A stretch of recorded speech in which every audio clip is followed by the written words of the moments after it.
From here, anything I ask you, I could ask you because we're at conversation level. But once you get in here, everything that has to be asked from this point is physical.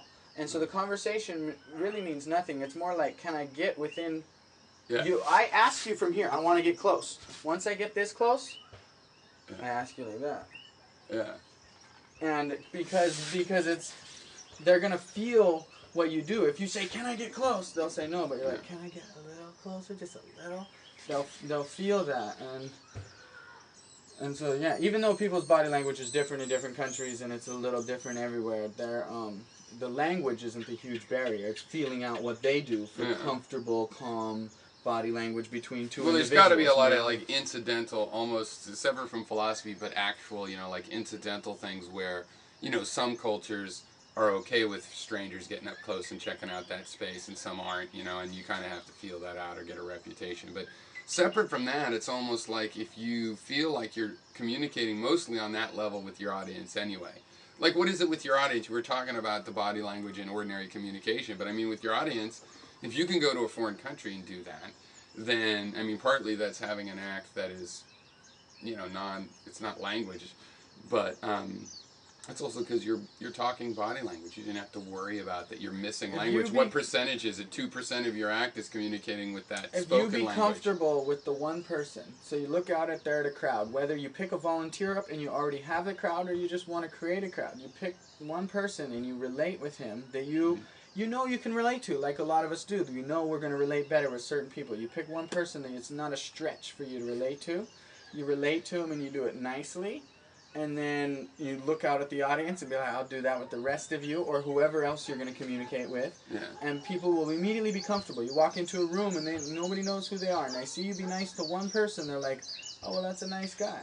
Yeah. He might have this problem or that problem. And so you be comfortable with one person and they'll expect you to treat most people like that. You used an example of like in regular life or whatever, just in interpersonal communications or like with women, between women and men. But what is... I mean, if the kinds of stuff you do, I mean, if you did that in a personal relationship, you just, like where you say the crowd has annoyed you, look, he's a volunteer, people might feel pressured in a way you couldn't accept. I mean, how much do you think, okay, not that it's a bad thing, because if you're manipulating the audience, that's what you're being asked to do, right? Maybe that's why they're paying or whatever. But you are, right? Would you say that this use of body language is manipulating? I mean, you're trying to stay a step ahead of them. You're figuring out what they need in order to get what you want. And it's even commercial. I mean, I think it's a lovely thing, street performing, but you're doing it for a living, and you're making sure you get 3 guys to help you entertain.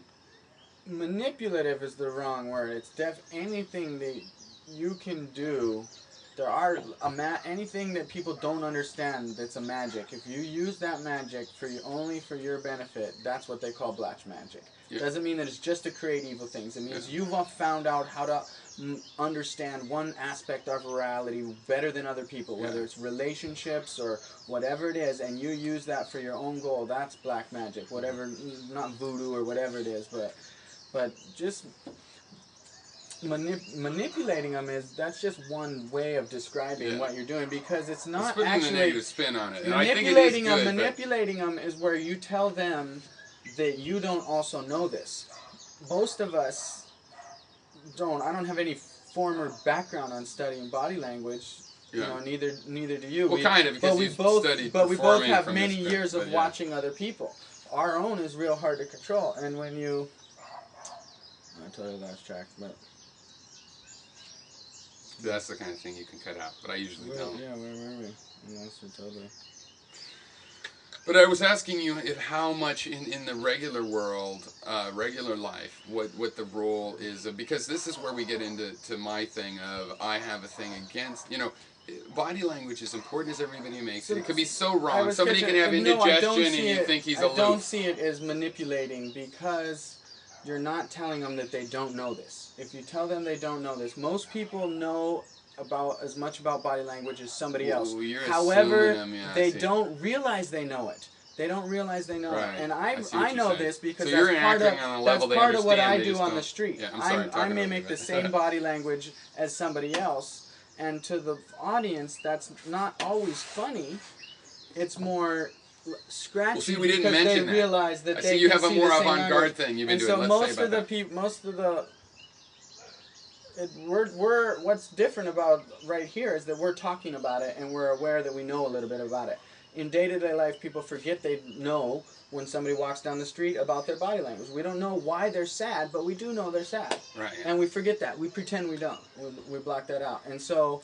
Well, and I consciously block it out in the sense that maybe they just were tired because they stayed up late. You know what I mean? I'm one of these that consciously, and I missed a lot of information. It turned out to be, I would say, he looks like so this, but I won't assume that, and it was right in the end. Why it's not manipulating, why what I'm doing is not manipulating is because I'm trying to bring that to their fact, is that you do know that that guy's sad. We don't know why. It could be really dangerous, explosive situation about his young son, and so you don't want to touch it. It might be because he's stubbed his toe, but he is sad, and we probably should give him some sort of an energy. Yeah. You know, and well, see, that's the other thing I was going to bring up too, and why I thought you'd be fun to talk to on this and one. if you're just using those for your own benefits, then that could be black magic. If you know a lot about this and you're using it just to make money or to make a relationship, then that it could be manipulatory. So wait, what's this other kind of act you just sort of However, the mind thing? that's what we're supposed to do. PRO. We're supposed to do it for our own and everybody else's group benefit. Well, I'm not supposed to, but that is kind of the idea behind it. Why would we study it? Yeah, it seems superficial to me, and I've subtracted a lot, and I think it's good to have areas like philosophy where it plays a different role, but it always has a role, and basically, you know, you want to be healthy about it, and, you know, I consider it a little bit shallow, but it is the way we communicate on a base level. But okay, so I was going to talk about this other thing, which, I mean, it's, you call it following, and it's basically a mind trick. I think I've seen mimes do this traditionally. Back to why it can be shallowing is that what people will do is why it comes from what people will think is shallow about communication with body language is that most people don't think they're using body language until they tell a lie. And people will say, I didn't tell a lie, because what they said, like I said earlier, the tools, the words that they used, the language said one thing and it wasn't a lie. However, the body language that they used conveyed a totally different meaning, which the person took in, the sayer knew that they were going to take in a lie, and they went home with it, whatever it was. Yeah. It's, you know, like, did you cheat on me? And it was like, I was at home yesterday.